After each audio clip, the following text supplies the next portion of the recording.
이런 거 정말 하지 마세요. 뇌물적 성격이 짙은 부적절한 처신이었다는 응답이 53.2%, 수사가 필요하다는 응답이 65.8%, 추가적인 선물 수수 가능성도 의심케 합니다. 함정 취재와 위장 취재를 구별해야 한다는 취재윤리 논란이 문제의 본질을 피해가는 핑계가 돼서는 안 됩니다. 김건희 여사의 명품백 문제, 우리가 대통령 비서실의 답처럼 그런 반환 창고가 있는지 가서 현장 검증도 확인하고. 제가 그 내용을 알지 못하는 상황이었고 너무 가정을 가지고 계속 물어보시니 국가 공무원 아내 중에 이렇게 명품백을 받았고 언론에 이런 의혹이 제기됐으면 바로 수사를 들어갔을 겁니다. 윤석열 대통령 취임 이후 김 여사가 받은 선물 내역을 조사해 공개해야 합니다. 위법한 선물이 있었다면 책임도 져야 합니다. 김건희 여사는 도이치모터스 주가 조작 연루 의혹과 석박사 학위 표절 및 경력 위조 의혹, 김 여사 일가에 땅이 있는 지역으로 서울 양평고속도로 종점이 바뀐다든지 여러 논란의 증언지가 남편이 대통령이 되는 경우라도 아내의 역할에는 충실하게. 그러나 허언이었습니다. 대통령은 주권자인 국민의 질문에 답할 책임이 있습니다. 대통령실의 침묵이 길어질수록 주권자로서 국민이 느끼는 모욕감은 더욱 커져갈 것입니다.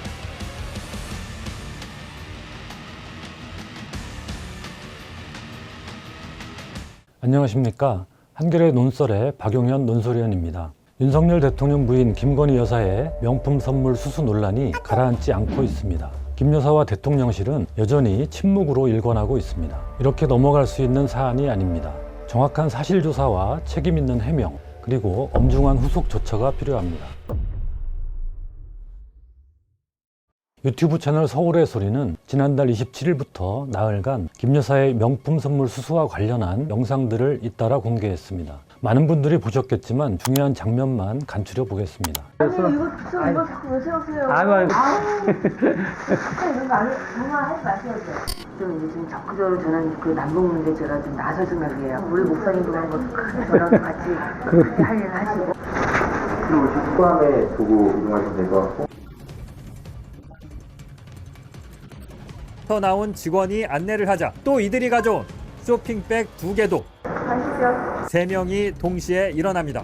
이에 대해 시민들은 어떻게 생각하는지 여론조사한 결과도 나왔습니다. 뉴스토마토가 여론조사 전문기관 미디어토마토에 의뢰해 지난 2일과 3일 실시한 조사에서 김 여사 명품백 논란의 본질이 무엇인지 묻는 질문에 뇌물적 성격이 짙은 부적절한 처신이었다는 응답이 53.2%, 김 여사를 망신주기 위한 공작이라는 응답이 27.1%였습니다. 여론조사기관 꽃이 지난 1, 2일 조사한 결과 김 여사 명품 가방 의혹에 대해 수사가 필요하다는 응답이 65.8%, 수사가 불필요하다는 응답은 28.1%였습니다. 명품 선물 수수도 그렇지만 그 밖의 내용들도 심각합니다. 김 여사가 SNS로 최재형 목사와 연락하며 비공식 접견을 하게 된 과정과 국정에 관해 나눈 대화 내용도 매우 부적절합니다. 최 목사 이외에 또 다른 면담 대기자들이 있었고 이들이 쇼핑백을 들고 있었다는 사실은 추가적인 선물 수수 가능성도 의심케 합니다. 허술한 경호, 보안 문제도 예사롭지 않습니다. 김 여사가 권한도 없이 국정에 개입하려는 의도를 시사하는 장면은 비선농단이라는 말을 떠올리게 합니다. 서울의 소리 보도에 대해 함정 취재 논란도 있습니다. 먼저 명확히 해둘 부분이 있습니다. 함정 취재와 위장 취재를 구별해야 한다는 것입니다. 함정 취재는 취재 상대방으로 하여금 불법적, 비윤리적 행위를 하도록 조건을 만들어주거나 부추기고 나서 그 행위를 보도하는 것입니다. 위장 취재는 취재 목적이나 신분을 숨기고 취재 대상에게 접근한 뒤 그곳에서 관찰하거나 체험한 바를 보도하는 것입니다. 금품을 건넨다든지 하는 적극적인 행위를 하지 않고 단지 관찰자 입장에서 르포 기사를 쓰는 것과 유사합니다. 함정 취재는 언론 윤리와 관련한 논쟁의 대상인 반면 위장 취재는 외국은 물론 우리나라 언론에서도 비일비재하게 이루어지는 전통적인 취재 기법입니다. 1887년 엘리자베스 코크레인이라는 여성 언론인이 정신질환자로 위장해 미국 뉴욕의 여성 정신요양원에 들어간 뒤 그곳에서 벌어지는 환자들에 대한 학대를 취재 고발한 게 효시라고 할 수 있습니다. 김 여사에게 명품을 건넨 부분은 만들어진 사실로서 함정 취재에 해당한다고 할 수 있습니다. 하지만 그 밖의 부분, 즉 최재형 목사가 카메라 달린 손목시계를 차고 보안 검색을 통과하는 장면, 김 여사를 접견할 다른 방문객들이 쇼핑백을 들고 대기하는 모습, 김 여사가 남북 문제에 제가 좀 나설 생각이라고 말하는 장면 등은 위장 취재의 결과물이라고 할 수 있습니다. 만들어진 사실이 아니라 있는 그대로의 사실입니다. 이 부분은 취재윤리와 무관한 보도이고 그 자체로 국정의 중요한 문제점을 지적한 보도인 것입니다.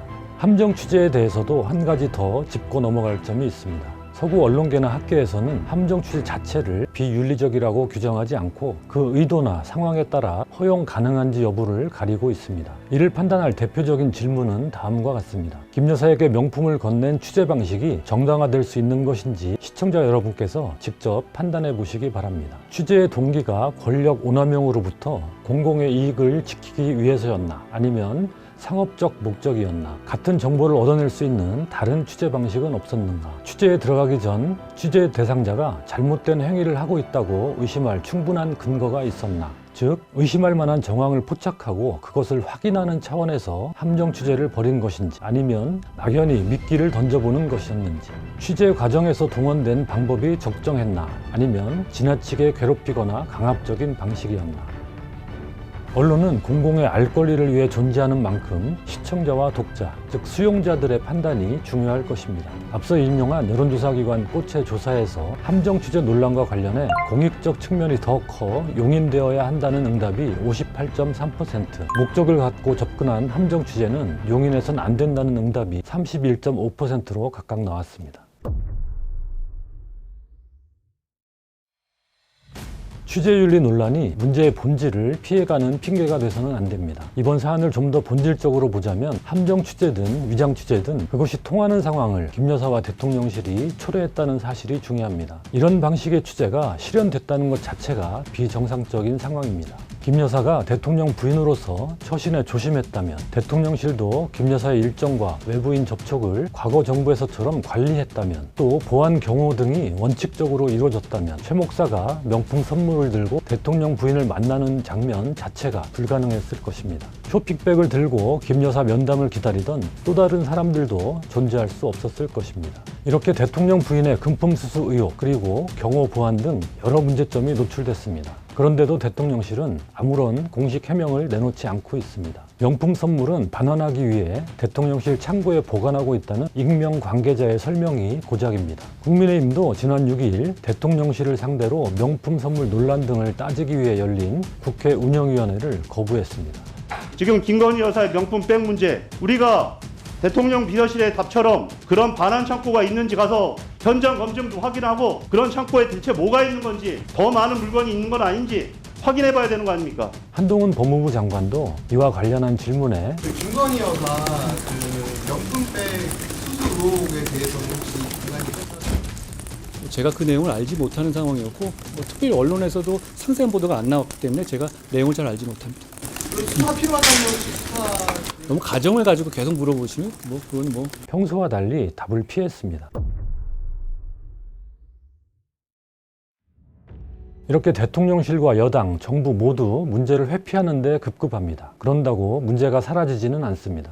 우선 청탁금지법 위반 문제가 있습니다. 청탁금지법은 공직자의 배우자가 공직자의 직무와 관련해 한 차례에 100만 원, 한 해 동안 300만 원이 넘는 금품을 받을 수 없도록 규정하고 있습니다. 3년 이하 징역, 3천만 원 이하 벌금에 해당하는 범죄입니다. 경위야 어떻든 김 여사가 최 목사한테서 명품을 받은 것은 움직일 수 없는 사실입니다. 청탁금지법상 금지된 행위를 한 것입니다. 누군가 제안을 해서 범죄를 저질렀다는 이유로 범죄 행위 자체가 면책되지는 않습니다. 김 여사가 최 목사한테서 받은 명품 선물 이외에도 해당 동영상을 통해 또 다른 선물들을 받았을 가능성도 제기됐습니다. 윤석열 대통령 취임 이후 김 여사가 받은 선물 내역을 조사해 공개해야 합니다. 위법한 선물이 있었다면 책임도 져야 합니다.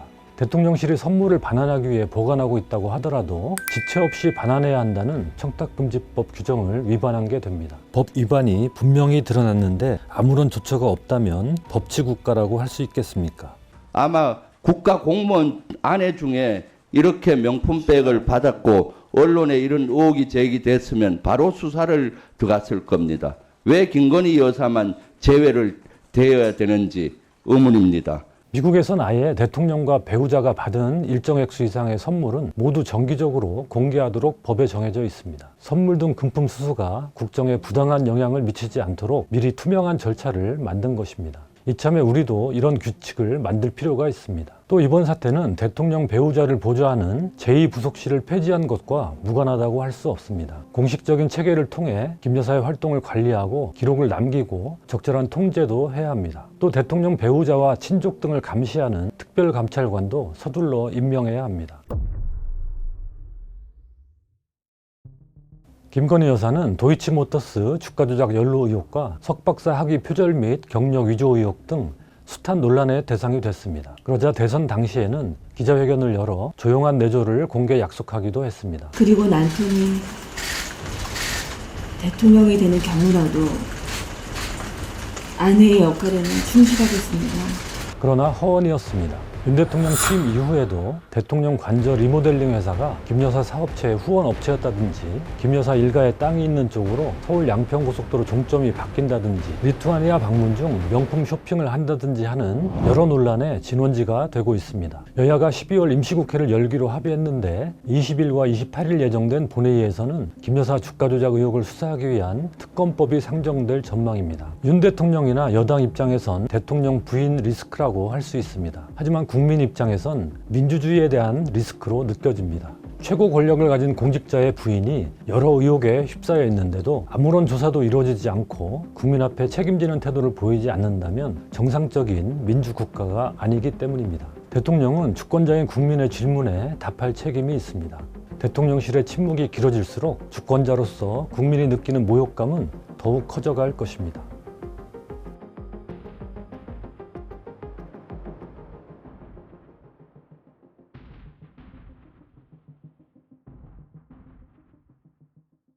한계를 벗어난 거부권을 행사하는 것은 헌법 위반으로 굉장히 중요한 탄핵 사유가 대통령은 즉각 거부권을 행사할 것임을 자기 부인의 방탄을 위해 대통령의 권력을 사적으로 행사하겠다는 것과 판사가 재판할 때 자기 사건 판결 못하지 않습니까? 대통령도 거부권을 행사할 때는 자기 또는 자기 가족, 배우자와 관련된 사건은 제척 깊이 회피가 되는 게 헌법 내재적 한계. 심지어 이명박 대통령도 본인의 가족과 관련된 문제가 되니까 특검을 받았단 말이에요. 권력 행사의 목적 영순위가 오로지 김건희 지키기. 영구인은 선출된 권력이 아니죠. 내가 정권 잡은 거기는 완전히 무사하지 못할 거야. 여러 가지 의혹이 나오는 것처럼 인사권이라든지 단순히 조언하는 역할을 넘어섰다는 생각이 들면 그건 심각한 비선이죠. 국정과 민심은 물론 심지어 정권의 안위조차도 배우자 방탄에 비하면 하찮게 민주당과 운동권 특권 세력과 싸울 겁니다. 전두환 시절 빨갱이 때려잡겠다던 안기부장 취임사를 보는 것. 왜 여당 내의 문제점에 대해서는 이런 방구도 없고 계속 야당만 얘기하느냐. 수직적 당정관계와 김건희 여사라는 이 성역이 있기 때문에 내가 한동훈한테 전달하라고. 특검은 총성령 악법이라는 입장은 저는 충분히 윤석열 대통령에게 변화를 요구할 용기가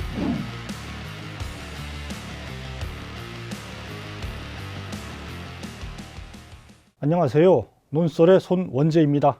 김건희 주가조작 특검법이 28일 국회 본회의를 통과했습니다. 지난 4월 국회 패스트트랙에 지정된 지 8개월 만입니다. 특검법 통과는 그 자체로 의미가 큽니다. 2020년 4월 첫 고발 이후 4년이 다 돼가도록 김건희 여사에 대한 검찰 수사는 올스톱 상태입니다. 핵심 공범들이 지난 2월 1심에서 유죄 선고를 받은 지도 1년이 다 돼갑니다. 재판 과정에서 공판 검사도 판사도 김 여사 가담 정황을 짚었습니다. 그러나 검찰 조직은 부끄러움도 모른 채 수사 중이다 이런 말만 되풀이해 왔습니다. 특검 수사는 이런 비정상을 바로잡고 정의를 바로 세우는 비상수단인 셈입니다. 그러나 아직 특검법의 운명은 위태롭습니다. 대통령실은 곧바로 거부권을 행사하겠다 밝혔습니다. 대통령은 법안이 정부로 이송되는 대로 즉각 거부권을 행사할 것임을. 법안이 정부로 이송되면 보름 이내에 공포할지 거부권을 쓸지 결정해야 합니다. 이번 김건희 특검법은 그 보름 동안 숙고하는 신용조차 하지 않고 넘어오는 대로 바로 거부권을 쓰겠다는 것입니다. 국회 입법권, 특검을 바라는 다수 민심에 대한 최소한의 존중도 보이지 않는 오만한 태도입니다. 국민이 위임한 대통령의 권한은 공공손을 위해 사용돼야 합니다. 사적으로 관련돼 이에 충돌이 빚어지는 사안에 대해서는 권한 행사를 회피하거나 자제하는 게 공직자의 바른 자세입니다. 그러나 지금 윤 대통령이 보이는 모습은 자기 부인의 방탄을 위해 대통령의 권력을 사적으로 행사하겠다는 것과 다를 게 없습니다. 염치라고는 없을 뿐더러 반헌법적입니다. 근데 이건 모든 거에 다 적용될 수 있는 거 아닙니까? 아닙니다. 내재적 한계가 있어요. 쉽게 얘기하면 판사가 재판할 때 자기 사건 판결 못하지 않습니까? 않습니까? 제척 기피 회피라는 제도가 네, 있어요. 맞아요. 똑같습니다. 대통령도 거부권을 행사할 때는 자기 또는 자기 가족, 배우자와 관련된 사건은 제척 기피 회피가 되는 게 헌법 내재적 한계라고 저희가 부르거든요. 그래서 그 한계를 벗어난 거부권을 행사하는 것은 헌법 위반으로 충분히 해석할 수 있습니다. 대통령실은 이미 거부권 행사 의도를 공공연히 내비쳐 왔습니다. 총선을 겨냥해서 어떤 홈집 내기를 위한 그런 의도로 만든 법안이 아닌가 그런 생각을 확고하게. 하루 뒤인 25일은 성탄절 휴일이었습니다. 그런데도 여권은 이날 긴급 고위 당정 협의를 열어 특검법 대응을 논의했습니다. 당정대 수뇌부가 모여 김건희 특검법에 대해 조건부 수용도 불가하다 결론을 내렸습니다. 이 법안들은 처음부터 총선용으로 기획된 국민주권 교란용 악법입니다. 이런 태도는 윤석열 대통령의 확고한 특검법 거부 지침이 내려졌기 때문으로 보입니다. 여권 일부에서 압도적 특검 찬성 여론을 이유로 총선 후 특검을 수용해야 한다 이런 주장이 나오자 윤 대통령이 경로했다 보도가 25일 나오기도 했습니다. 대통령실은 부인했지만 실제 같은 날 오후 고위 당정 협의가 열렸고 특검법 거부 결론을 내렸습니다. 일각의 총선 후 특검론은 애초 한동훈 국민의힘 비대위원장의 지난 19일 발언 뒤 불거진 주장입니다. 독소 조항까지 들어있죠. 무엇보다 시점을 특정해서 만들어진 악법입니다.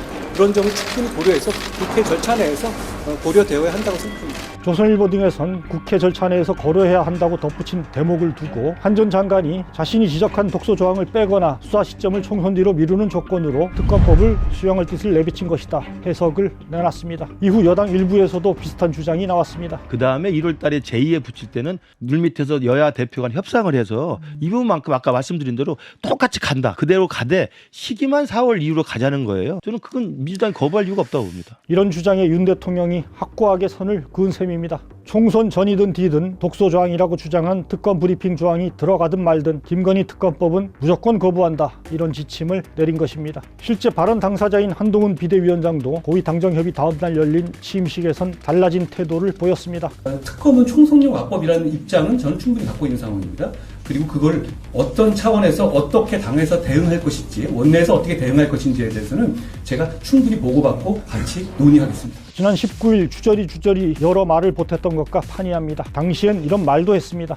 첫째, 법 앞에 예외는 없어야 합니다. 26일엔 이런 그럴싸한 전제는 싹 떼버렸습니다. 대통령의 경로 한 번에 꼬리를 내린 모습입니다.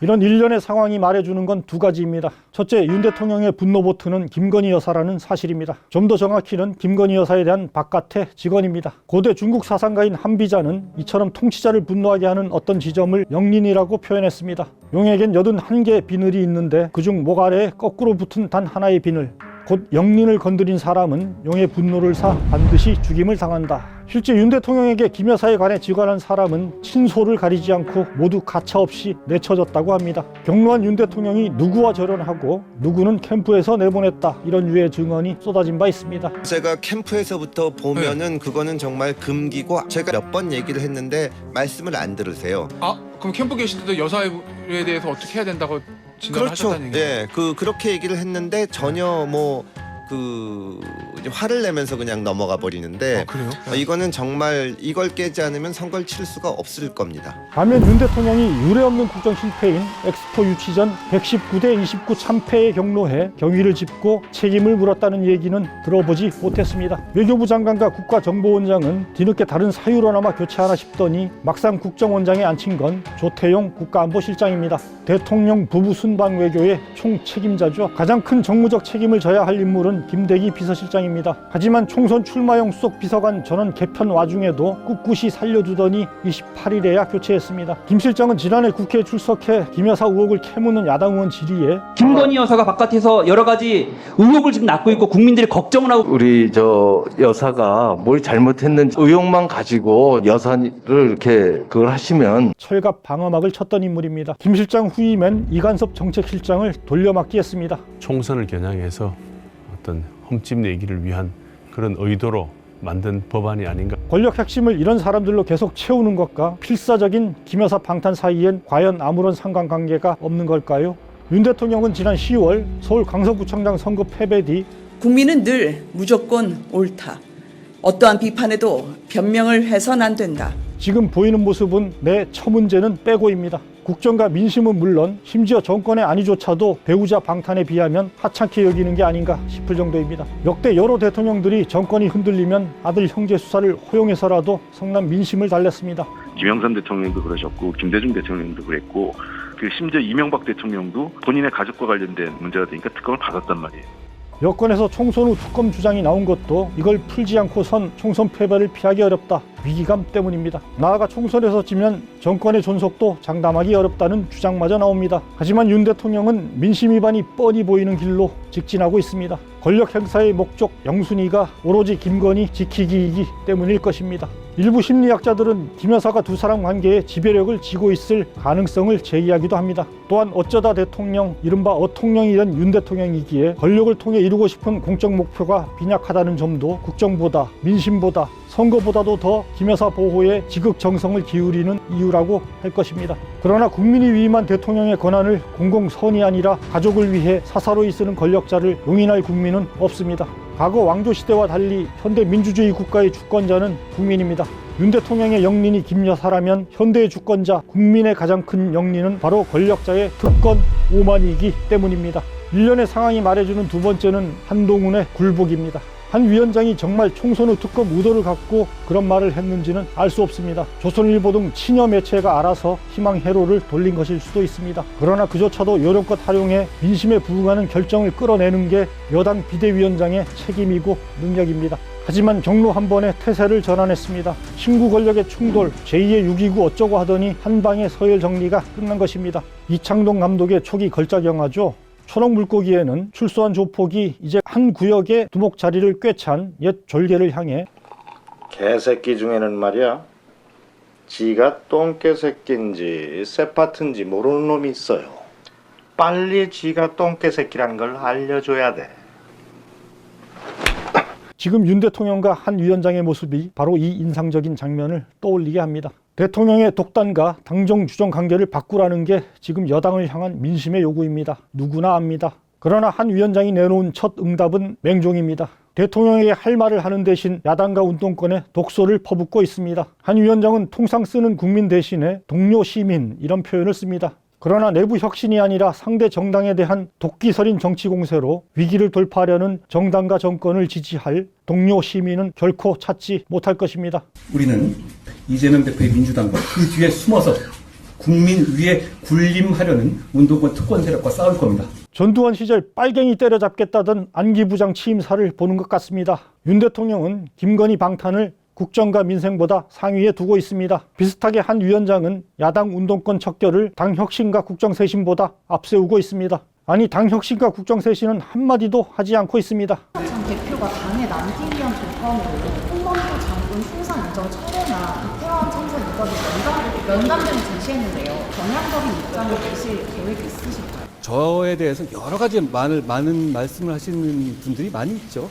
그렇기 때문에 제가 누구 하나하나의 얘기에 대해서 지금 답변할 상황은 아닌 것 같네요. 야당 공격할 시간에 당과 국정 쇄신에 대해 더 고민하고 답을 내놓아야 합니다. 그러나 한 위원장은 마땅히 가야 할 어려운 길 대신 야당 운동권만 때리는 쉬운 길로 이미 질주하고 있습니다. 윤석열 대통령에게 변화를 요구할 용기가 없기 때문일 것입니다.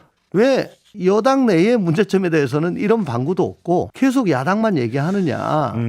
그거는 내재적 한계가 있기 때문이죠. 성역이 있기 때문입니다. 수직적 당정관계와 김건희 여사라는 이 성역이 있기 때문에 이걸 건드리지를 못하는 거예요. 그러니까 계속 야당 탓만 하는 거죠. 외부를 침으로써 내부를 단합시키고자 한다. 단합이라기보다는 외부를 침으로써 자신의 못남을 덮으려고 하는 것. 한 위원장은 내부의 문제를 야당에 대한 공격으로 가리려는 비루한 행태를 멈추어야 합니다. 과연 그가 무너진 정의를 바로 세우길 요구하는 압도적 민심에 이제라도 응답할 수 있을까요? 논설에서 함께 계속 주시하도록 하겠습니다.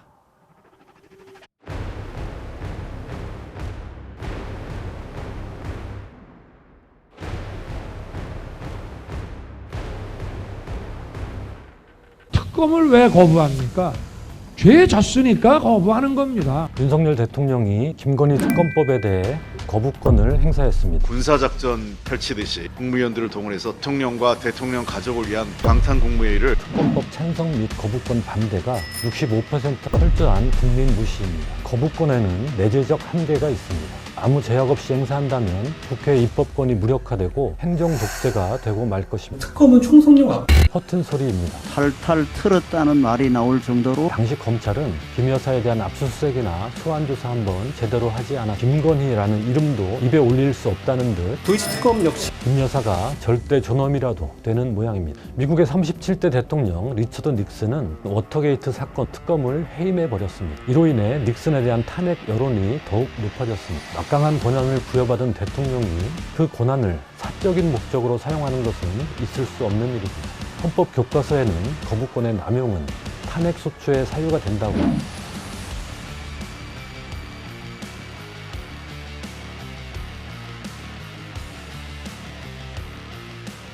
안녕하십니까. 논설의 박용현 논설위원입니다. 윤석열 대통령이 5일 김건희 특검법에 대해 제2요구권, 즉 거부권을 행사했습니다. 특검법을 받아들이라는 다수 여론에도 불구하고 왜 이런 결정을 했을까요? 2년 전 윤 대통령이 한 말이 떠오릅니다. 특검을 왜 거부합니까? 죄 졌으니까 거부하는 겁니다. 대장동 특검 하자고 그러니까 무슨 고발 사주까지 끼워 넣어서 하자고 그래서 저는 하라 그랬습니다. 왜냐? 걸릴 게 없으니까. 근데 이 사람들은 왜 안 합니까? 진상을 밝히고 조사를 하면 감옥에 가기 때문에 못하는 겁니다.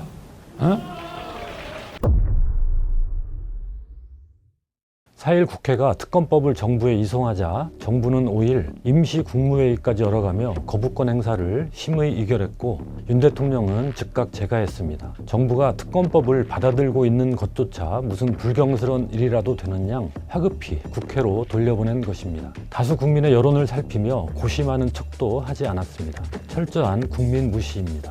새해 들어 나온 여론조사에서는 특검법 찬성 및 거부권 반대가 65% 안팎에 이르렀습니다. 압도적 여론입니다.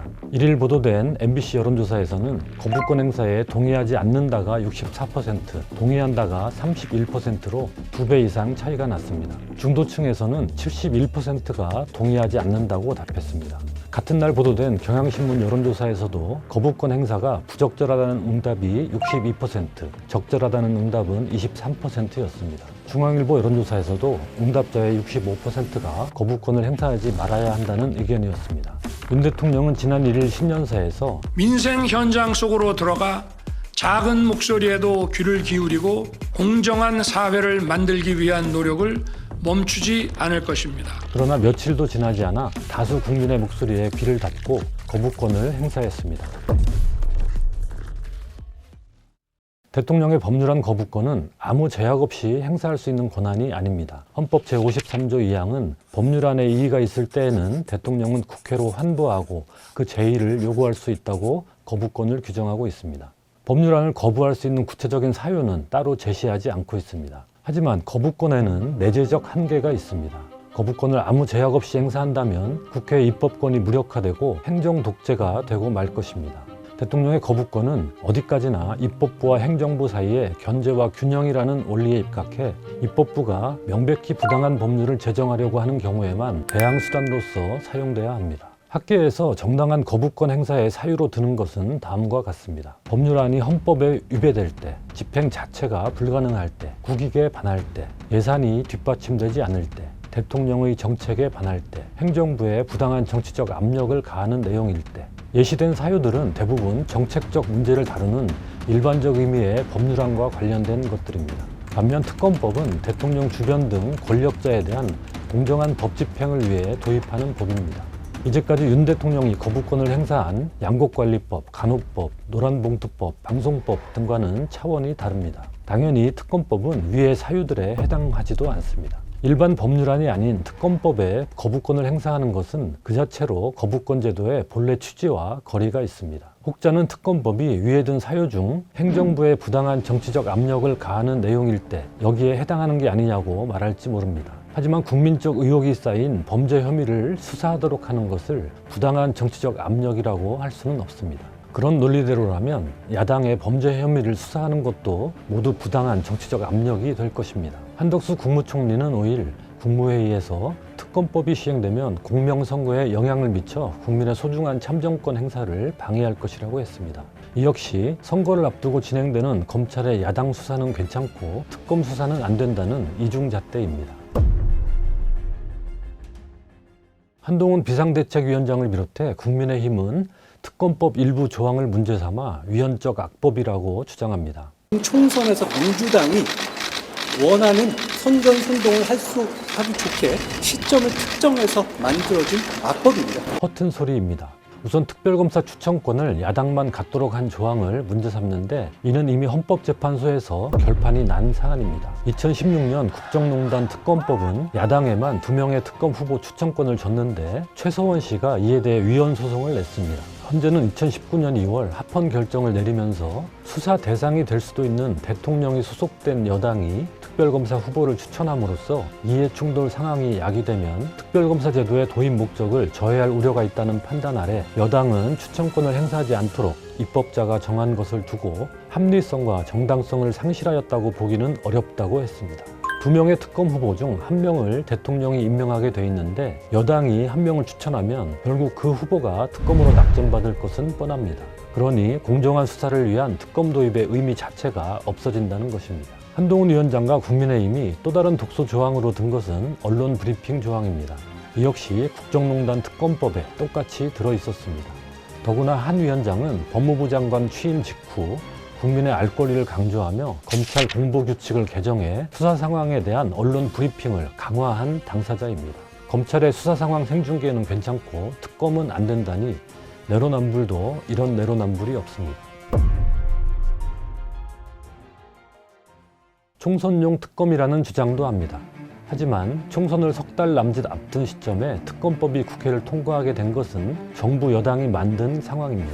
특검법은 지난해 4월 국회 패스트트랙에 올랐습니다. 숙려기간 240일을 꽉 채우면 지난 연말에 자동 상정된다는 것을 산수만 해보면 알 수 있었습니다.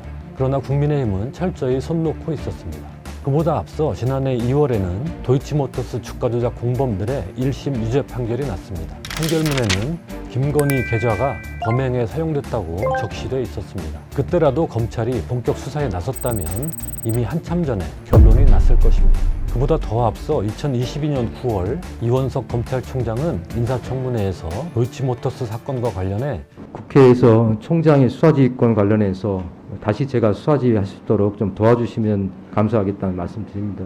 전 정부에서 추미애 법무부 장관이 당시 윤석열 검찰총장으로 하여금 이 사건 수사 지휘에서 손을 떼도록 해놓았는데 이 조처를 풀어달라는 것이었습니다. 부인과 관련된 사건에 대해 윤석열 검찰총장을 수사 지휘에서 배제한 것이나 이후 바뀐 검찰총장에게 수사 지휘권을 되돌려주는 것은 모두 당연한 일이었습니다. 하지만 전 정부를 그토록 비난하던 한동훈 법무부 장관은 추미애 전 장관의 이 조처만큼은 고의 내버려뒀고 그나마 수사 지휘 의지를 비치던 검찰총장은 아직도 발이 묶여 있습니다. 진작 매듭지었어야 할 사건을 현 정권의 검찰과 여당이 극구 비호하면서 이 사건은 눈덩이처럼 몸집이 불어나 커다란 권력형 사건이 돼버렸습니다. 그래놓고 이제와 총선용 특검법 운운하는 것은 말이 되지 않습니다. 문재인 정부 때 검찰이 김 여사를 탈탈 털었다는 주장도 나옵니다. 도이치모터스 사건은 그야말로 탈탈 털었다는 말이 나올 정도로 철저하게 수사한 사건입니다. 탈탈 턴다는 표현은 수십 수백 번 압수수색을 하고 잇따라 소환조사를 할 때나 쓰는 표현입니다. 하지만 당시 검찰은 김 여사에 대한 압수수색이나 소환조사 한번 제대로 하지 않았습니다. 윤석열 대통령이 문재인 정부 때 검찰총장이었고 곧이어 야당 대선 후보가 됐는데 그 부인의 혐의를 검찰이 철저히 수사했을 리 없습니다. 게다가 김 여사의 증권 계좌를 관리하며 주가 조작에 사용한 일당인 투자자문사 임원 민아무개 씨는 대선을 앞두고 미국으로 도피했다가 정권이 바뀌고 한참 뒤인 2022년 11월에야 귀국했습니다. 이 투자자문사는 김 여사의 증권 계좌 거래 내역 등이 담긴 김건희 파일을 작성한 곳이기도 합니다. 민 씨의 도피는 김 여사에 대한 수사의 객관적 걸림돌이 됐을 것입니다. 정작 김 여사의 혐의와 관련한 구체적 정황들이 알려지기 시작한 것은 현 정권이 들어선 이후입니다. 공범들의 재판 과정에서 공판 검사들의 입을 통해 김 여사가 주가 조작에 관여한 정황들이 자세히 제시됐습니다. 이는 그동안 검찰 수사에서 김 여사 혐의를 발견하지 못한 게 아니라 오히려 혐의 정황들을 발견하고도 덮어뒀음을 보여줍니다. 현 정부에서 특검의 의미는 과거에 비할 수 없이 중요해졌습니다. 정권과 검찰이 한 몸이 된 검찰 정권이기 때문입니다. 과거에는 김영삼 대통령의 아들, 김대중 대통령의 아들, 노무현 대통령의 형, 이명박 대통령의 형 등이 검찰 수사로 처벌을 받았습니다. 검찰이 권력의 신여라는 비아냥도 받았지만 대통령 가족의 비리 의혹에 여론이 비등할 때면 이렇게 수사에 나섰습니다. 이명박 대통령 때는 아들을 수사 대상으로 하는 특검도 도입됐습니다. 하지만 현 정부에서 김건희 여사는 마치 치외 법권이라도 되는 것처럼 검찰이 미동도 하지 않고 있습니다. 가족 비리에 대한 특검을 거부한 것은 헌정사상 이번이 처음입니다. 대통령 측근에 대한 특검법이 거부된 사례는 딱 한 번 있었습니다. 노무현 전 대통령 때입니다. 2003년 11월 노 전 대통령은 대통령 측근 비리 의혹 특검법에 거부권을 행사했습니다. 이로 인해 많은 비판을 받고 지지율도 떨어졌습니다. 하지만 당시와 지금은 다른 점이 있습니다. 당시엔 검찰이 정권과 긴장 관계에 있었고 측근 비리에 대해서도 수사가 확대 국면에 들어간 상태였습니다. 청와대가 검찰을 향해 무리한 수사라거나 피의 사실을 지나치게 단정적으로 발표한다는 등 불만을 표출할 정도였습니다. 당시 특검법을 추진한 야당이 정략적이라는 비판을 받았던 이유입니다. 지금은 어떻습니까? 앞서 이야기한 대로 김건희 여사에 대한 수사는 현 정부 들어 한 발자국도 나아가지 않고 있습니다. 검찰이 제대로 수사했다면 특검법 요구도 없었을 것입니다. 이렇게 권력과 검찰이 동일체가 된 검찰 정권에서는 권력 주변의 비리를 수사할 특검의 필요성과 정당성이 더욱 커졌습니다. 특검조차 도입되지 않는다면 대통령 부인은 범죄 혐의가 있어도 수사 기소되지 않는 특권층이 되는 것입니다. 법 앞에 예외는 없어야 합니다.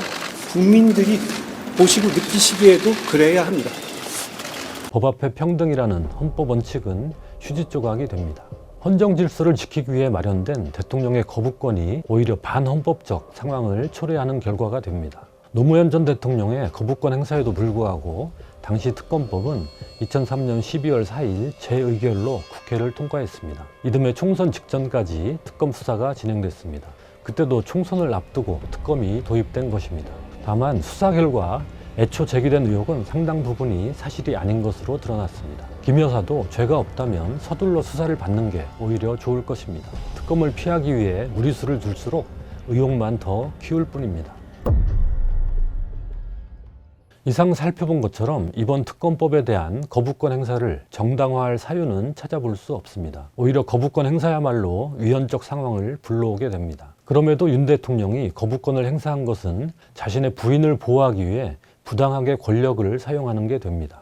권력의 사유화입니다. 헌법과 법률로 부여된 권한이라도 공직자가 사적 이익을 위해 함부로 사용해서는 안 된다는 게 민주국가의 철칙입니다. 판사가 자신의 부인이 피고인인 사건을 재판하면 되겠습니까? 당연히 회피해야 합니다.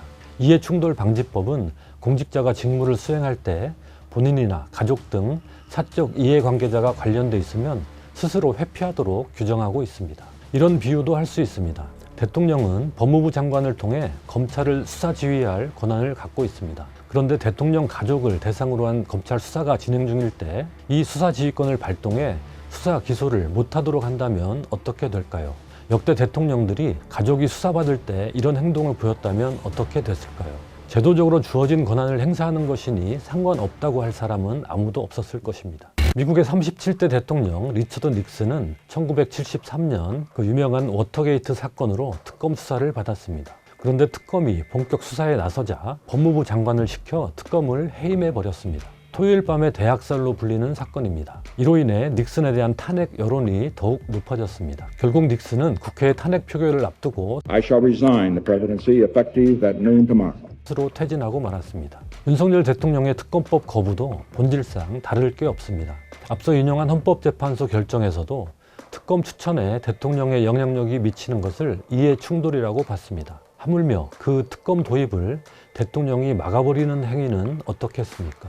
헌법을 수호하고 국민을 받들어 국정을 운영할 수 있도록 막강한 권한을 부여받은 대통령이 그 권한을 사적인 목적으로 사용하는 것은 있을 수 없는 일입니다. 헌법적 일탈입니다. 헌법 교과서에는 정당한 이유 없는 거부권의 남용은 탄핵 소추의 사유가 된다고 설명하고 있습니다. 민주국가에서 공직자가 가진 권한은 주권자인 국민이 위임한 것입니다. 그러한 권한이 부여된 취지에 따라 또 국민의 뜻을 존중해 그 권한을 사용해야 합니다.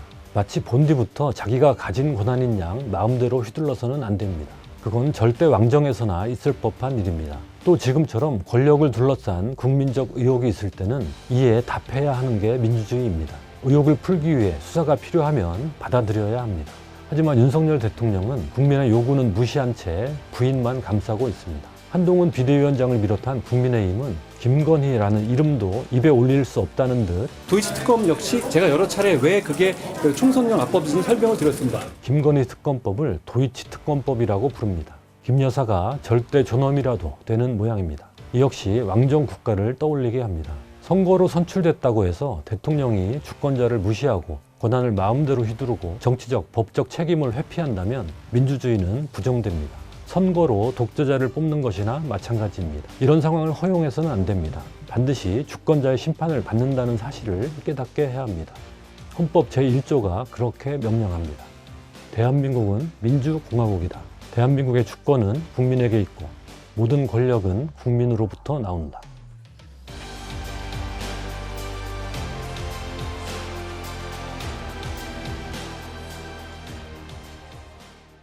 특검을 왜 거부합니까? 죄 졌으니까 거부하는 겁니다. 지금 와선 배우자 보호를 위해 대통령의 특권을 사사로이 남용하고 오히려 조금 비쌀 때 사서 좀 쌀 때 매각한 게 많아서 나중에 뭐 수천만 원의 손해를 보고.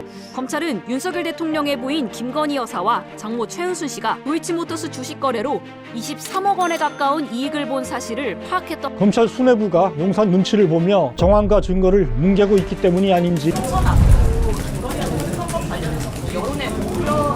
도이치 특검 역시 제가 여러 차례 왜 그게 총선용 악법인지 설명을 드렸습니다. 김건희 특검법에 대해 물었는데 도이치 특검이라고 답합니다. 사실 이제 이거 도이치모터스 특검 이거는 진짜 명칭이 일사불란하게 통일. 저는 지금 한동훈 위원장이 성역을 계속 쌓아가고 있다는 생각을 합니다. 윤석열 대통령과의 관계를 얘기하는 겁니까? 아니요, 김건희 여사와의 관계를 얘기하는 건데. 남편이 대통령이 되는 경우라도 아내의 역할에는 충실하겠습니다. 사장님. 국물 너무 맛있는데? 지금 보니까 영부인이 아니라 대통령 행세를 하는 거예요. 슬그머니 다시 등장해 이전보다 더 뜨르르한 행보를. 이거 자꾸 왜 세우세요? 정말 하지 마세요. 지금 민심 추이는 특검 에너지가 사라지긴커녕 더욱 응축되고 있는.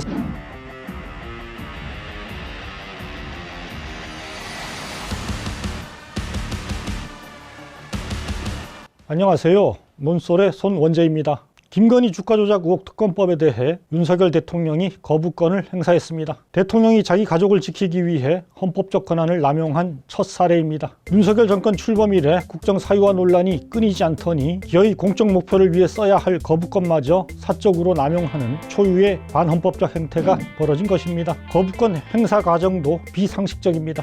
특검법은 정부 이송 하루 만인 지난 5일 아침 임시 국무회의까지 열어 거부권을 썼습니다. 혹시라도 정적수가 모자랄까 국무위원들 출결까지 꼼꼼히 챙겼습니다. 불참하는 국무위원은 불참 사유서를 작성해서 대통령실에 제출하라는 공지까지 했다고 합니다. 새해 초 국정에 매진해야 할 장관들을 부인 방탄용 거수기로 동원한 셈입니다. 이렇게 무리수를 써가며 거부권 행사를 서두른 이유야 누가 모르겠습니까? 9일 열린 임시국회 본회의에서 제2표결까지 속전속결로 끝내 신속히 법안을 폐기하고 김 여사가 발 뻗고 잘 수 있게 해줘야겠다, 이런 일념이었을 겁니다. 그러나 본회의 제2상정 불발로 이런 의도는 물거품이 됐습니다. 현재 상황은 국회 입법권이 대통령의 부당한 거부권 행사에 의해서 침해된 상황이기 때문에 이거를 재의결을 통해서 헌법의 침해를 치유해야 되는 그런 상황입니다. 그래서 헌법 수호의 시간이 필요하다라고 보고 있고요. 시간을 갖고 이걸 국회에서 재의결을 해야 된다라는 말씀이신 거죠? 네, 맞습니다. 예. 현재로선 2월 초 설 연휴 뒤 열리는 본회의에 가서야 제2표결이 이뤄질 것으로 보입니다. 당분간 김건희 특검법이 국민의 관심에서 벗어나지 않을 것이고 오히려 설날 밥상 특검법이 화제로 올라갈 가능성이 크다는 얘기입니다. 더구나 김 여사가 주가 조작에 개입했다는 의혹은 더욱 짙어지고 있습니다. 거부권 행사 뒤인 1월 11일 뉴스타파는 검찰이 산정한 김 여사와 모친 최은순 씨의 도이치모터스 주식 거래 수익을 공개했습니다. 김 여사가 13억 9천만 원, 최 씨가 9억여 원 등 모두 23억여 원에 이릅니다. 후보 시절 윤 대통령은 김 여사가 주식을 맡겨 투자를 했다가 수천만 원 손해를 봤다 주장한 바 있습니다. 오히려 조금 비쌀 때 사서 좀 쌀 때 매각한 게 많아서 나중에 뭐 수천만 원의 손해를 보고. 그러나 검찰 수사 기록은 전혀 다른 사실을 말해주고 있습니다. 다른 누가 아니라 윤석열 정권에서 공범 기소를 담당한 서울중앙지검이 윤 정권 출범 7개월 뒤인 2022년 12월 30일 도이치모터스 주가 조작 사건 1심 선고를 앞둔 재판부에 제출한 마지막 의견서에 담긴 내용입니다. 이런 사실을 알고도 검찰 조직은 김 여사 수사에 착수할 기미조차 보이지 않고 있습니다. 검찰 수뇌부가 용산 눈치를 보며 정황과 증거를 뭉개고 있기 때문이 아닌지 의혹이 더욱 커지게 됐습니다. 특검의 필요성을 다시 한번 되새기게 합니다. 이런 상황에서 윤 정권이 특검법에 대한 국민 관심을 희석시키기 위해 들고 나온 대처법은 3가지로 요약할 수 있습니다. 첫째, 물타기입니다. 제2부속실, 특별감찰관실 등 격가지 대응책을 들고 나와 특검법에 대한 시선을 다른 곳으로 돌려보겠다는 심산입니다. 우리 당은 민주당과 특별감찰관의 추천에 대해서 협의할 만한 준비가 되어 있습니다. 둘째, 감추기입니다. 김건희 특검법에서 김건희라는 이름을 가리고 도이치 특검법이라고 부르는 식입니다. 쌍특검에는 도이치 특검만 있는 게 아니라 50억 대장동 특검이 있죠. 해리포터 시리즈를 보면 평범한 마법사들이 볼드모트라는 악당이 너무 무서운 나머지 이름조차 입에 올리지 못한다, 이런 설정이 있습니다. 지금 집권 세력이 보이는 행태가 딱 이렇습니다. 셋째, 숨기입니다. 평소 공개 행보를 즐기던 김건희 여사가 언제부턴가 싹 사라졌습니다. 세어보니 지난해 12월 15일 네덜란드 순방에서 귀국한 뒤 1월 12일까지 28일째 공개석상에 얼굴을 드러내지 않고 있습니다. 특검법이 최대 이슈로 떠오른 시기입니다. 당분간 조용히 지내며 국민 관심이 식기를 기다려보자, 이런 속셈인 것으로 보입니다. 그러나 이런 식의 얄팍한 대응으로 특검을 바라는 도도한 민심을 되돌릴 수 있을까요? 빨리 착각에서 벗어나라고 말해주고 싶습니다. 첫째, 물타기로는 특검 민심을 희석할 수 없습니다. 제2부속실과 특별감찰관은 당연히 필요합니다. 둘 다 처음부터 있어야 했는데 윤 대통령이 이상한 고집을 부리면서 폐지하거나 미적거린 기구입니다.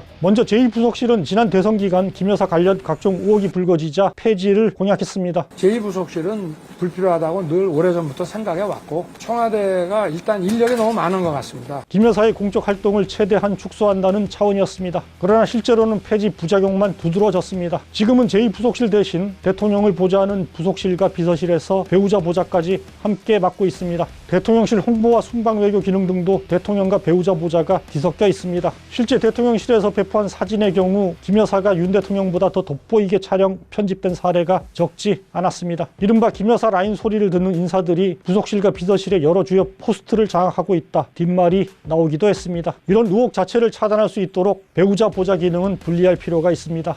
그렇기 때문에 영부인 부속실을 만들어서 공적 관리를 해야 된다. 저는 반대 안 해요. 대통령 배우자 및 사촌 이내 친족, 대통령 비서실, 수석 비서관 이상 공무원에 대한 감찰을 담당하는 특별감찰관도 마찬가지입니다. 국회 추천을 받아 대통령이 임명하면 됩니다. 하지만 윤 대통령이 국회 추천을 요청하지도 않았고 여당 또한 각종 조건을 달면서 여야 협의를 진척시키지 않았습니다.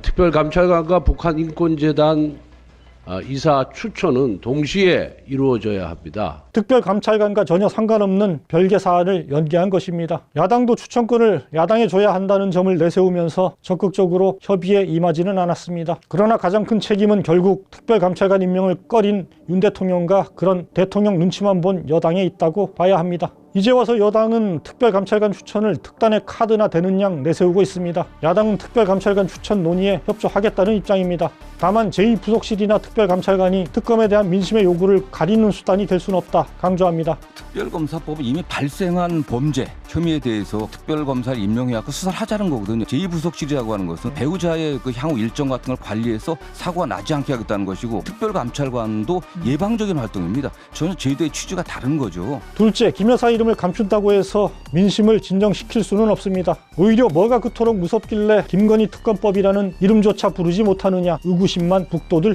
뿐입니다. 감추기의 시작은 한동훈 위원장이었습니다. 이 도이치 특검 역시 제가 여러 차례 왜 그게 총선용 악법인지 설명을 드렸습니다. 김건희 특검법에 대해 물었는데 도이치 특검이라고 답합니다.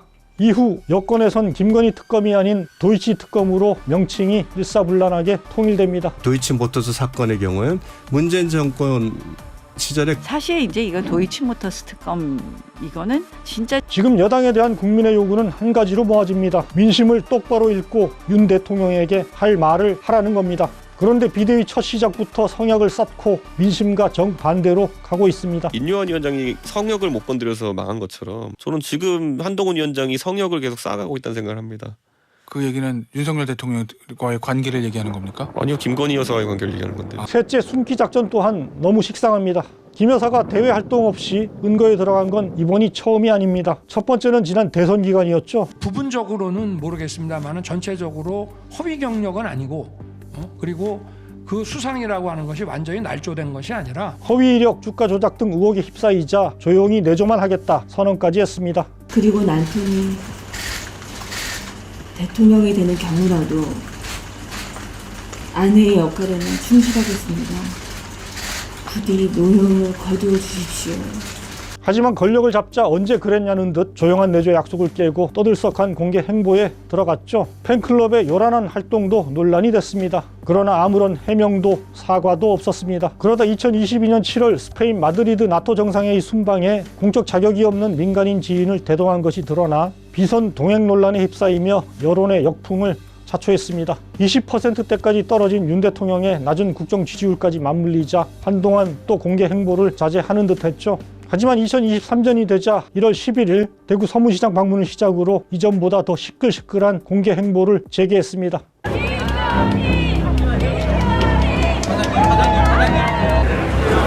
너무 맛있는데? 지금 보니까 영부인이 아니라 대통령 행세를 하는 거예요. 이후로는 해외 순방, 국내 행사를 가리지 않고 튀는 행보로 여러 차례 각종 논란에 휩싸였습니다. 지난해 7월 리투아니아 방문 때 명품 쇼핑 논란을 빚은 게 대표적입니다. 놀라운 건 공개 행보를 자제하는 듯 보이던 2022년 6월과 9월에도 외부 인사들을 사적으로 만나면서 샤넬 화장품과 디올백 등 명품 선물까지 거리낌 없이 받고 있었다는 사실입니다. 지난해 11월 뒤늦게 영상이 공개돼 충격을 줬죠. 이거 자꾸 왜 세우세요? 정말 하지 마세요.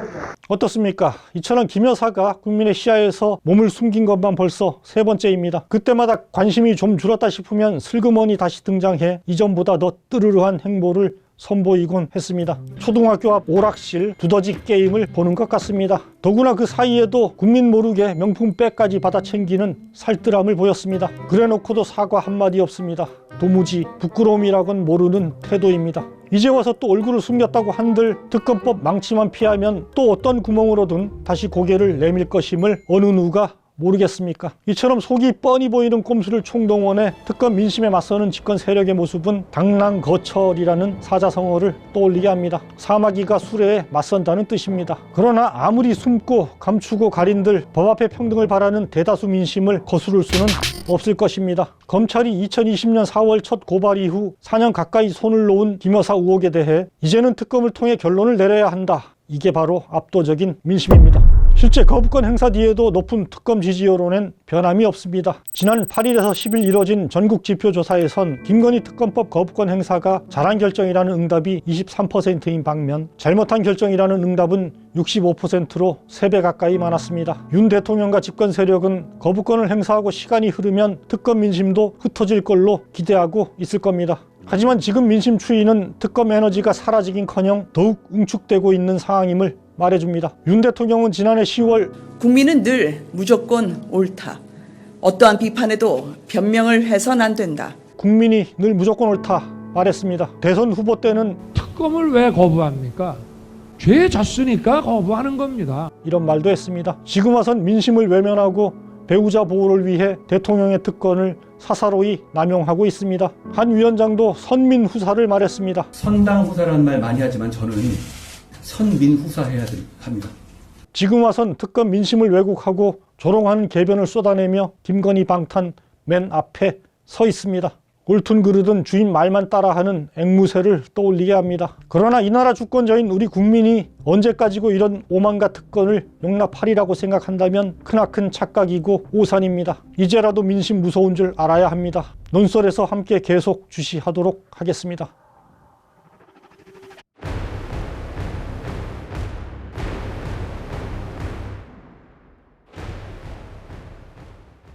프랑스 혁명이 왜 일어났을 것 같냐. 마리 앙투아네트인가 걸 사치, 난잡한 사생활 하나하나 드러나고 감성이 폭발된 것이다. 우리 국민의힘의 후보로서 김경률이 나서겠다고 하고 있기 때문입니다. 김 여사 리스크에 대해서는 다시 입을 싹 닫고 제가 김건희 여사의 사과를 얘기한 적이 있던가요? 덫에 빠진 피해자에게 사과를 하라고 무조건 주장하는 거는 도이치모터스 주가 조작 사건이 있었습니다.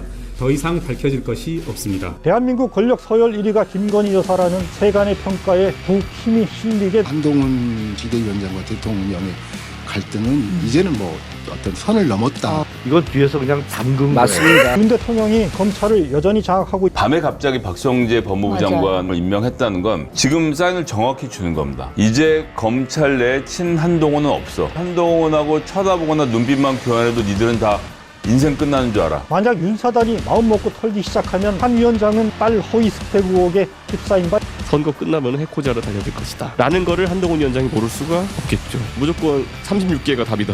그들만의 다툼에서 누가 이긴들 민심의 바다에선 둘 다 자초할.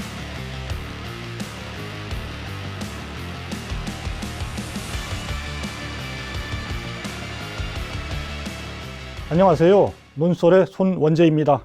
윤석열 대통령과 한동훈 국민의힘 비상대책위원장이 김건희 리스크를 두고 격렬하게 충돌했다가 다시 봉합에 들어갔습니다. 윤 대통령이 비서실장을 보내 사퇴를 요구했지만 한 위원장은 거부했습니다. 오히려 대통령실이 사퇴 요구를 했다고 만천하에 공개했습니다. 제가 사퇴 요구를 거절했기 때문에 구체적인 내용에 대해서는 말씀드리지 않겠습니다. 대통령의 공천 개입을 포함한 당무 개입은 불법입니다. 박근혜 전 대통령은 친박 공천을 위해 정무수석실을 시켜 친박 인사들의 총선 여론조사를 하게 했다가 징역 2년을 선고받았습니다. 한 위원장이 대통령실 사퇴 요구를 확인해 준 것은 윤 대통령에게 불법 행위로 처벌받을 수 있다, 경고한 것이라는 풀이가 나옵니다. 그 내용으로만 보면 누가 봐도 이거는 당무 개입이고 형법상의 직권남용죄예요. 그러니까 지금 대통령실이 한 발 물러설 수밖에 없는 상황이고, 제가 보기엔 뒤통수 친 게 아니고요.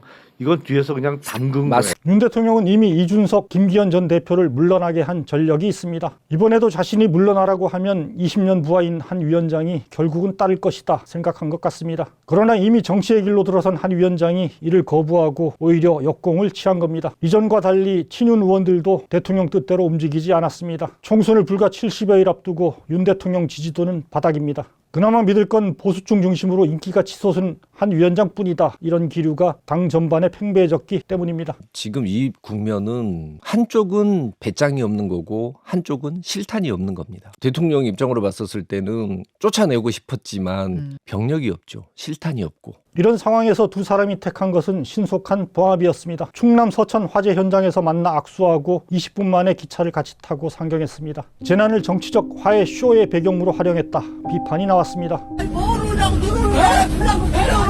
그 엿새 만인 29일엔 용산 대통령실에서 2시간 37분간 점심을 같이 하고 차담을 나눴습니다. 한동훈 비대위 출범 한 달을 맞아 당정 소통을 강화하고 민생 문제를 점검한다, 이런 명목이었죠. 하지만 이날 당내 처음으로 김건희 사과를 요구했던 김경률 비대위원 등 다른 비대위원들과 여당의 정책협의 창구인 유이동 정책위의장 등은 초대받지 못했습니다. 대통령실은 두 사람의 완전한 관계 복원을 보여주는 자리로 만들고 싶었을 것입니다. 그러나 실제로는 대화 내용도 형식도 여전히 어색한 봉합에 그쳤습니다. 무엇보다 두 사람 충돌의 근본 원인이죠. 김건희 리스크나 공천 문제에 대해선 전혀 이야기가 나오지 않았다고 합니다. 예를 들어서 우리가 가까운 친구나 친척, 형제 자매끼리 두 가지 문제로 엄청 싸웠어요. 근데 그거 얘기 않고 밥 한 번 먹었다고 봉합됩니까? 당정 정책 창구가 모두 빠진 채 민생을 논의했다는 것도 선뜻 이해가 가지 않습니다. 민생을 이야기하기에는 2시간 47분은 짧고요. 2박 3일도 짧습니다. 그리고 이제 민생을 디테일하게 얘기할 텐데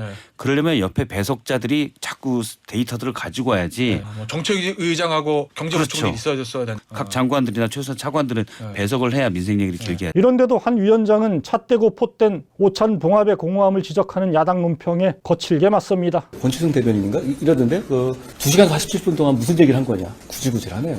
이러니 깐죽 화법 소리가 나오는 게 아닐까요? 그러나 윤 대통령 밑에서 부대변인을 했던 사람마저 이번 오찬 회동이 별 의미 없었다 평가하는 마당입니다. 사실 가장 중요한 두 가지의 내관에 대해서 언급이 있었어야죠, 반드시요. 한동훈 위원장의 사퇴 요구로 인해서 김건희 여사의 명품백 문제는 총선의 가장 핵심 이슈가 됐습니다. 그럼 당연히 대통령실에서 초청해서 자리를 가졌으면 우리의 생각은 이렇다라고 말하는 게 맞는 거죠, 사실은. 전 개인적으로 대통령실이 명분도 잃고 신뢰도 잃었다 이런 생각이 듭니다. 이른바 윤한 충돌과 봉합 경과에 대해 함께 대략적으로 훑어봤습니다. 그렇다면 불과 한 달여 사이에 벌어진 정권 핵심부의 권력 투쟁에 담긴 함의는 무엇이고 이후 전망은 어떻게 될까요? 지금부터 같이 짚어보시죠. 이번 충돌을 두고 일부에선 한 위원장의 우세승이다 이런 평가가 나옵니다. 이전 여당 대표들과 달리 사퇴 압박을 견뎌냈고 이후 공천 등에서 유리한 위치에 서게 됐다는 겁니다. 그러나 엄밀하게 보면 고개를 갸웃하지 않을 수 없습니다. 무엇보다 이번 충돌을 부른 핵심 이유인 김건희 리스크 대처를 두고는 한 위원장 쪽이 윤 대통령의 사퇴 요구 이후 일방적으로 물러서는 모습이 뚜렷합니다. 한 위원장부터 김 여사 리스크에 대해서는 다시 입을 싹 닫고 있습니다. 제 생각은 이미 충분히 말씀드렸고 제가 더 말씀드리진 않겠습니다. 연기 전에 여사 가방 논란 관련해가지고 입장을 밝히기 필요하다고 보시나요? 그 부분에 대해서는 제 입장을 분명히 말씀드렸다. 뭘 분명히 말했다는 걸까요? 한 위원장은 충돌 이전에도 국민들께서 걱정하실 만한 부분이 있었다. 국민을 눈높이에 생각할 문제니까요. 이런 모호한 표현을 썼을 뿐입니다. 사과조차 요구하지 않았습니다. 그나마 김건희 특검법은 빼고 최근에 벌어진 디올백 수수에 한해 국민 눈높이를 거론했을 뿐입니다. 충돌 뒤엔 다시 한번 사과를 요구할 생각이 없다고 분명히 선을 긋습니다. 제가 김건희 여사의 사과를 얘기한 적이 있던가요? 한 위원장의 모두 전환과 더불어 명시적으로 김건희 사과를 요구해왔던 여권 내 목소리도 모두 사라지고 있습니다. 프랑스 혁명이 왜 일어났을 것 같냐. 마리 앙뚜아네트인가 사치, 난잡한 사생활 이런 것들이 이제 하나하나 드러나고 감성이 폭발된 것이다. 디올백은 지금 시점에서 분명한 진상을 이야기하고 또 사과를 대통령이든 영부인이든 혹은 두 분 다 같이 입장을 표명하는 게 이랬던 김경률 비대위원도 김건희 여사가 경위를 설명하시고 만약에 뭐 선물이 보존돼 있으면 준 사람에게 돌려주시고 국민들에게 사과하시고 이렇게 하면 좀 쉽게 해결될 수 있는 방법이 있지 않는가. 이랬던 이수정 교수도 입장을 확 바꿉니다. 도이치모터스 주가 조작 사건이 있었습니다. 일반인의 상식으로 접근컨대 더 이상 밝혀질 것이 없습니다. 명품 백엔 있다던 채 김 여사 의혹을 엄호하기 급급합니다. 덫에 빠진 피해자에게 사과를 하라고 무조건 주장하는 거는 좀 당사자 입장에서는 합당하지 아니하다 이렇게 생각할 수도 있겠구나 하는데 동의합니다. 말의 가볍기가 새털과도 같습니다. 이런 말 바꾸기는 이번 윤한 충돌이 김건희 성역화 심화라는 더욱 안 좋은 결과로 나타나고 있다 이런 사실을 말해줍니다. 제한적으로나마 쓴소리를 하던 이들마저 입을 닫거나 딴소리를 냅니다. 이제 대통령실과 여당은 김건희 리스크에 대해 인정하고 사과하기보다 명품백 전달은 몰카 공작이었고 김건희 특검법은 총선용 악법이다. 기존 주장을 구구절절히 늘어놓는 것으로 사태를 뭉개고 가겠다. 방침을 세운 것으로 보입니다. 그러니까 이것이 잘못이다 사과하라는 측면보다 거기에 이 몰카 공작 사건의 진실이 뭔지를 좀 이 국민들이 알 수 있게끔 설명하는 절차를 말씀하신 거 아니겠습니까? 6월 7일 녹화 방송되는 윤 대통령의 KBS 대담도 이런 방식이 될 걸로 예상됩니다. 한 위원장도 더 이상 딴소리를 내지 않겠다. 꼬리를 내린 셈입니다. 대통령과 여당 대표가 그토록 요란하게 권력투쟁을 벌인 결과가 고작 김건희 방탄 강화라니 어이가 없습니다. 대한민국 권력 서열 1위가 김건희 여사라는 세간의 평가에 더욱 힘이 실리게 됐습니다. 비정상이 더욱 깊어졌습니다. 김건희 리스크 대처에 이어 여당 공천을 둔 제2의 충돌이 벌어질 수 있다. 관측도 나옵니다. 윤 대통령은 국정 장악력 강화를 명분으로 대통령실, 정부 출신 용액간의 공천을 밀어붙이려 합니다. 반면 한 위원장은 총선 승리를 위해선 공정한 공천이 보장돼야 한다. 친윤 내려꽂기를 거부하고 대신 자신과 가깝거나 친윤 색채가 옅은 인사들을 밀어주려 합니다. 김경률 사천 논란 뒤에도 비윤으로 분류되는 윤희숙 전 의원을 임종석 대항마로 공개 지지했습니다. 그러나 과연 한 위원장이 임기가 3년 넘게 남은 윤 대통령의 압력을 끝까지 버텨낼 수 있을지 의문 또한 큽니다. 자칫 두 사람의 갈등 격화가 또 한 번의 충돌로 이어질 경우 이번처럼 봉합하기가 쉽지 않을 것이다 관측도 나옵니다. 이럴 경우 박근혜 대통령과 김무성 여당 대표가 맞서다 옥새 들고 나르샤 파동을 겪었던 2016년 총선 패배의 악몽이 재현될 수 있다 전망도 따라붙습니다. 어느 쪽이 됐든 공통적으로 표출되는 예측이 있습니다. 한 위원장이 총선에서 분명하게 승리하고 당내 기반을 충분히 확보하지 못할 경우 굉장히 고달픈 처지에 몰리게 될 수 있다 이런 경고입니다. 한동훈 비대위원장과 대통령의 갈등은 이제는 뭐 어떤 선을 넘었다라고 생각을. 비근한 예로 윤 대통령은 지난 대선 기간 이준석 당시 대표와도 두 차례 충돌했다가 화해한 적이 있습니다. 그러나 얼마 가지 않아 이 대표는 결국 친윤의 대대적 공격을 받은 끝에 당대표에서 쫓겨납니다. 이번에는 더더구나 김건희라는 윤 대통령의 영린을 건드렸습니다. 중국 고대 사상가 한비자는 용의 영린을 건드린 자는 반드시 죽임을 당한다 경고했습니다. 한 위원장이 충돌 뒤 침묵 모드로 들어간데도 윤 대통령의 뒤끝을 누그러뜨리려는 의도가 작용했을 겁니다. 그러나 이준석 사례에서 보듯 그게 통할지는 의문입니다. 무엇보다 윤 대통령이 검찰을 여전히 장악하고 있다는 점을 눈여겨볼 필요가 있습니다. 검찰 내 이른바 윤석열 사단은 거의 모두 한동훈이라는 중간 거리를 통하지 않고 윤 대통령과 직접 연결되는 구조입니다. 한 위원장이 중간 보수로 자기 계보를 거들었다기보다는 윤 대통령의 많은 부하 중에 총애받는 한 명이었을 뿐이라는 얘기입니다. 대통령 임기가 3년 넘게 남은 상황에서 윤 사단은 어쨌든 인사권을 진 윤 대통령의 말을 더 따를 가능성이 큽니다. 만약 윤 사단이 마음먹고 털기 시작하면 어떤 일이 벌어지는가는 조국 그리고 이재명 사례가 웅변하고 있습니다. 한 위원장이라고 다를까요? 더구나 한 위원장은 경찰이 무혐의 처분하긴 했습니다만 딸 허위 스펙 의혹에 휩싸인 바 있습니다. 이런 점을 들어 일부에선 총선 뒤 한 위원장의 해외 출국 가능성을 제기하기도 합니다. 선거 끝나면 해코지하러 달려들 것이다 라는 거를 한동훈 위원장이 모를 수가 없겠죠. 무조건 36개가 답이다. 기이하게도 김건희 리스크를 둔 정권 1, 2인자 간 충돌은 김건희 성역화 그리고 권력자의 특권 강화로 기결되고 있습니다. 김 여사 의혹을 공정하게 규명해야 한다는 압도적 민심을 외면한 채 누가 주도권을 지느냐는 구중궁궐식 권력투쟁에 매몰돼 있기 때문입니다. 우리 내부에서 궁중, 암투나 합종 연행하듯이 사극짓고 삼국지 정치하지 말자는 겁니다. 지금 오늘 벌어지는 일은 정확하게 궁중암투입니다. 근데 자기들끼리 권력 갖고 싸우고 있는 거예요. 근데 이런 상황이 앞으로 굉장히 많을 겁니다. 그러나 그들만의 다툼에서 누가 이긴들 민심의 바다에선 둘 다 자초할 위험이 큽니다. 그들만의 권력 노름에 취한 권력자들에겐 예외 없이 민심에 매서운 심판이 내려졌습니다. 이 사실을 무겁게 새겨야 할 것입니다. 논설에서 함께 계속 주시하도록 하겠습니다.